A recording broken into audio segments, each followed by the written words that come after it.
নমস্কার বন্ধুরা, আমি সায়নী। আমার লিভিং উইথ সায়নী পরিবারে জানাই তোমাদের অনেক স্বাগত। তো বন্ধুরা, আজকে আমি যে ভিডিওটি নিয়ে এসেছি সেটি একটি অবশ্যই রিকোয়েস্টেড ভ্লগ, এবং আমার পরিবারের কিছু ক্ষুদে সদস্য আছে যারা এই ভিডিওটির অনুরোধ করেছিল আমার কাছে, এবং অবশ্যই একজন দিদিভাই আছেন যিনি আমাকে এই ভিডিওটি আনতে বলেছিলেন। তো আজকে আমি তাদেরই কথা রাখার চেষ্টা করছি। তোমরা ভিডিওটা দেখতে থাকো, আশা করছি আজকের ভিডিওটা তোমাদের ভালো লাগবে। আমি প্রথমেই জানাতে চাই যে আমার পরিবারের কোন কোন ক্ষুদে সদস্য এই ভিডিওটি দেখতে চেয়েছিলেন। তো প্রথম যে নামটি আমি নেব তার নাম হচ্ছে সৌর মুখার্জি, দ্বিতীয় হচ্ছে শুভঙ্কর দত্ত, এবং তৃতীয় হচ্ছে মৌরি বড়ুয়া দিদিভাই এই ভিডিওটি আমার কাছে দেখতে চেয়েছিলেন।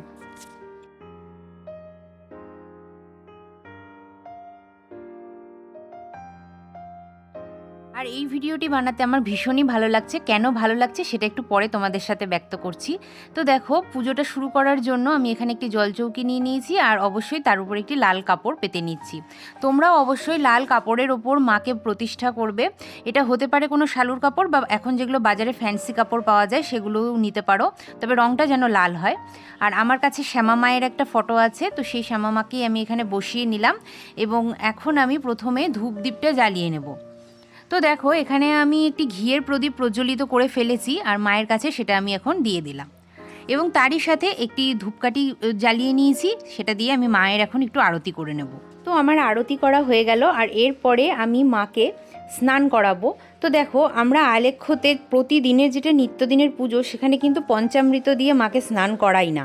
মাকে যেটা করাই সেটা হচ্ছে গঙ্গা জল, অঘরু আর গোলাপ জল একসাথে মিশিয়ে নিয়ে বা আলাদা আলাদাভাবে মিশিয়ে আমরা স্নান করাই। তো দেখো, এখানে আমি একটা স্নানের গামছা নিয়ে নিয়েছি, তাতে আমি একটু জল নিলাম। এরপরে আমি এর মধ্যে, এই জলটার মধ্যে মেশাবো একটু অঘরু। এই দেখো, অঘরুর বোতল নিয়ে নিয়েছি, আর অঘরুটা মিশিয়ে নিচ্ছি।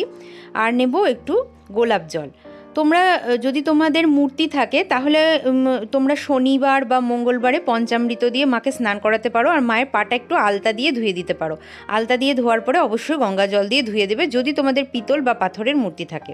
তো দেখো, তোমাদের সাথে কথা বলতে বলতে আমি মাকে স্নান করিয়ে নিলাম। মাকে স্নান করানোর পর অবশ্যই যেটা প্রথম দরকার হয় সেটা হচ্ছে সিঁদুরের ফোঁটা দেওয়া, মানে মায়ের সিঁথিতে একটু সিঁদুর দেওয়া। তো মায়ের সিঁথিতে আমি এখন সিঁদুর দিয়ে নিচ্ছি। আর এরপরে মায়ের সাজসজ্জার জিনিসগুলো আমরা একটু দেব, যেমন মাকে একটা ওড়না দিয়ে দেব। তো দেখো, মাকে ওড়না দিয়ে দিয়েছি, আর কত সুন্দর লাগছে আমার মাকে। তোমরা কেউ চাইলে মায়ের পাশে একটি আলতা সিঁদুরের কৌটোও রাখতে পারো, সেটা ভালো হয়। আর যদি না রাখতে পারো তাতেও কোনো অসুবিধা নেই, এই রকমভাবে মাকে সাজিয়ে দেবে। তো বন্ধুরা, একটু আগে আমি তোমাদেরকে বলেছিলাম যে আজকের ভিডিওটা বানাতে আমার একটু বিশেষ ভালো লাগছে। তার কারণটা তোমাদেরকে একটু পরে বলছি। তো সেই কারণটা হলো যে দেখো, প্রতিদিনই তোমরা আমার কাছে কিছু না কিছু ভিডিও দেখতে চাও, এবং আমি সেই ভিডিওগুলো তোমাদের রিকোয়েস্ট মতন আনার চেষ্টা করি। কিন্তু আজকের যে ভিডিওটা, সেটা হচ্ছে আমার কিছু ক্ষুদে সদস্যরা আমার কাছে রিকোয়েস্ট করেছে, এবং তাদের জন্য আমি এই ভিডিওটা আনছি।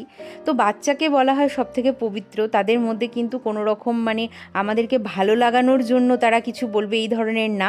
তাদের যেটা ভালো লাগে মনে, তারা সেটাই বলে। তো সেই রকমভাবে আমার কাছেও কিছু রিকোয়েস্ট এসছে, এবং তাদের যে রিকোয়েস্ট আজকে আমি রাখতে পারছি তার জন্য আমার ভীষণ ভালো লাগছে। আর মনে হয় কোথাও যে বাচ্চাদের যে কাজটা ভালো লাগে, সেটা কোথাও যে ঈশ্বরেরও ভালো লাগে। ঈশ্বর কিন্তু বাচ্চাদের মধ্যে, আমাদের সবার মধ্যেই তিনি আছেন, কিন্তু বাচ্চাদের মধ্যে তিনি, তাদের মুখ দিয়ে কিন্তু সেই কথাগুলো বলায়। তো আজকে আমার এই ভিডিওটি করতে ভীষণই ভালো লাগছে। আমার মনে হচ্ছে কোথাও যেয়ে যেন আমি ঈশ্বরের যেন আমার কাজটা পছন্দ হচ্ছে, এটাই আমার মনে হচ্ছে। তো দেখো, তোমাদের সাথে কথা বলতে বলতে মায়ের মালা আর ফুল বেলপাতা দূর্বা সব আমি গুছিয়ে নিয়েছি। এবার একটু গঙ্গা জল ছিটিয়ে দিলাম, আর অবশ্যই লাল চন্দন বাটবো, তার জন্য আমি লাল চন্দনটা এখন বেটে নেব। গঙ্গা জল দিয়ে দিয়েছি, আর লাল চন্দনটা বেটে নিচ্ছি। তোমরা চাইলে বাজারে যে রেডিমেড লাল চন্দনের গুঁড়োটা থাকে সেই গুঁড়োটাও কিনে নিতে পারো। সেটা একটু জল দিয়ে গুলিয়ে ঠাকুরকেও তিলক পরিয়ে দেবে, আর সমস্ত ফুল বেলপাতাতে ছিটিয়ে দেবে। তো দেখো, যে লাল চন্দনটা আমি বেটেছি সেটা মাকেও একটু তিলক পরাবো, তার জন্য আমি মায়ের কপালে লাল চন্দনের তিলক এঁকে দিচ্ছি, আর এরপরে আমি মাকে পুষ্প প্রদান করব।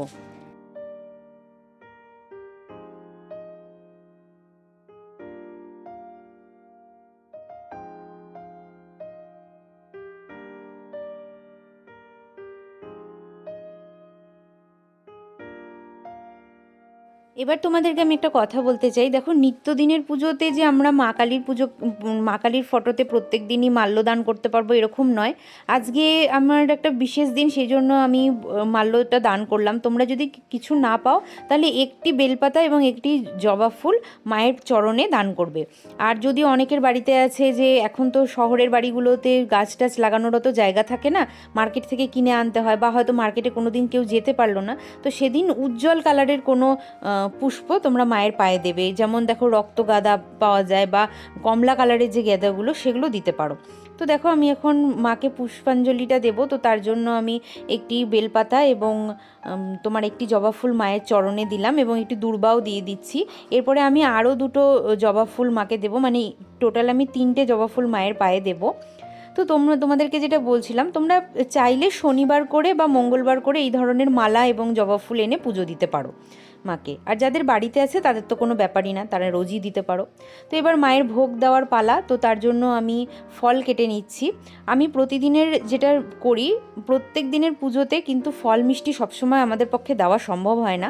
তার জন্য আমি কি করি, বাতাসা, নকুলদানা, মিছরি যা থাকে আমি মাকে সেইভাবে কিন্তু পুজোটা দিই। তো আজকে যখন আমি একটা ভিডিও বানাবো ভেবেই নিলাম, তো তখন সেই জন্য আমি ফল কিছু কিনে এনেছি এবং মিষ্টান্নও কিনে নিয়ে এসেছি। তো সেইগুলোকেই আমি কুচিয়ে নিচ্ছি। আর নিত্যদিনের পুজোতে কিন্তু আমরা কেউ কোনো ঠাকুরকে গোটা ফল দিই না, ঠাকুরকে অবশ্যই ফলটা কুচিয়ে দিই। আর বিশেষ দিনে যেগুলো বিশেষ দিন আছে সেগুলোতে আমরা নৈবেদ্য, তারপরে গোটা ফল এগুলো দিই। তো দেখো, আমার মায়ের থালাটা সাজানো হয়ে গেছে। আমি এখানে একটু আপেল কেটে নিয়েছি আর একটি মিষ্টি এনেছিলাম, মিষ্টিটাও আমি মায়ের নামে দিয়ে দিয়েছি। এবার আমি মাকে এই ভোগটা নিবেদন করব।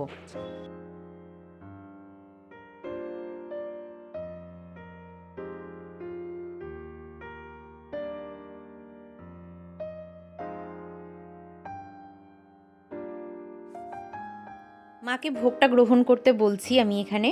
আর এরপরে আমি মায়ের এই ভোগটা নিবেদন করব অবশ্যই বিল্লপত্র বা কোনো উজ্জ্বল বর্ণের ফুল দিয়ে। তোমরাও এইভাবে প্রত্যেক দিনের পুজোটা করতে পারো। আর এখানে আমি একটা কথা বলি, আমি কিন্তু তোমাদেরকে কোনো টিউটোরিয়াল দেখাচ্ছি না।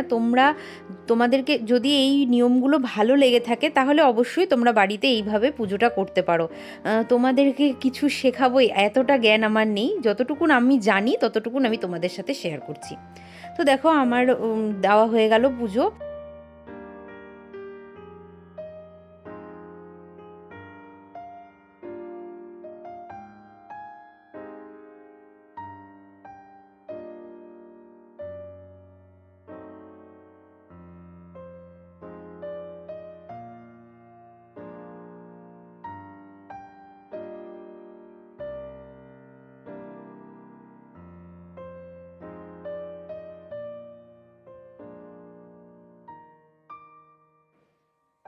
এবার আরতি করব।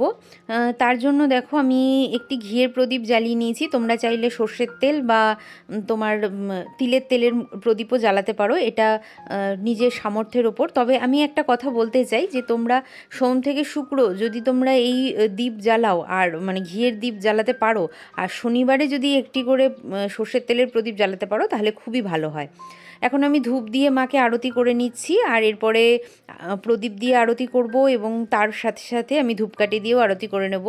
তবে তোমাদেরকে একটা কথা বলি, রোজকার পুজোতে কিন্তু কেউ আমরা পঞ্চপ্রদীপ জ্বালাই না।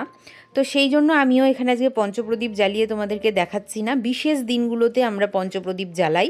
তো তোমরাও চেষ্টা করবে বিশেষ দিন, ধরো তুমি অমাবস্যা বলো বা মায়ের কোনো পুজোর ডেট বলো, এই মানে দিনগুলোতে বা শনি মঙ্গলবার করে তুমি একটু পঞ্চপ্রদীপ বা কর্পূর জ্বালাতে পারো, রোজ দিন জ্বালানোর কোনো দরকার নেই। তো দেখো, এইভাবে আমি মাকে আরতি করে নিচ্ছি। এরপরে আমি ধূপ কাঠি দিয়ে আরতি করব। আর কোনো দিন আমার তো বেশিরভাগ দিনই আমি ধূপ জ্বালাই, মানে যেগুলো ছোবা দিয়ে যে ধূপটা জ্বালানো হয় সেটা জ্বালাই। আর কোনো দিন রেডিমেড ধূপও জ্বালাই। তো আজকে একটু তাড়াহুড়োর মধ্যে আমি এমনি রেডিমেড ধূপটাই জ্বালিয়েছি। তোমরা যদি কেউ ছোবা দিয়ে জ্বালাতে পারো তাহলে জ্বালিও। আর চলো তোমাদেরকে দেখিয়ে দিই মাকে কেমন লাগছে। আর তার সাথে আরও একটা কথা বলবো যে আমার পুজো পাঠ তো এইরকমভাবে আমি সম্পন্ন করলাম। তোমাদের কেমন লাগলো অবশ্যই তোমাদের মূল্যবান মতামত আমাকে জানিও কমেন্টের মাধ্যমে। আর আমার কচিকাচাদের কেমন লাগলো সেটাও তোমরা অবশ্যই আমাকে লিখে জানিও। আর পরবর্তীতে অন্য কোনো ভিডিও দেখতে চাও কি না সেটাও আমাকে লিখে জানিও, আমার খুব ভালো লাগবে। আর যারা আজকে আমাকে নতুন দেখছো তারা প্লিজ আমার চ্যানেলটিকে সাবস্ক্রাইব করে আমার পাশে থেকো, যাতে আমি অনেক সুন্দর সুন্দর পুজো ভিডিও তোমাদের জন্য আনতে জানতে পারি। আর যারা অলরেডি আমাকে সাবস্ক্রাইব করে দিয়েছো তাদেরকে অনেক অনেক ধন্যবাদ। তো চলো আজকের মতন এখানেই শেষ করব। দেখা হবে আবার কালকে আরও একটা পুজো ভ্লগের সঙ্গে। আর আমার আরও একজন কোচি সদস্য আছেন, খুদে সদস্য আছে, তো তারও আরও 2-3টে আমার রিকোয়েস্ট আছে, তো তাদের জন্য নেক্সট ভিডিওগুলোতে আমি আনতে থাকবো একটা একটা করে ভ্লগ। তো চলো আজকের মতন এখানেই শেষ করছি, দেখা হবে আবার কালকে। তোমরা সবাই খুব ভালো থেকো, সুস্থ থেকো।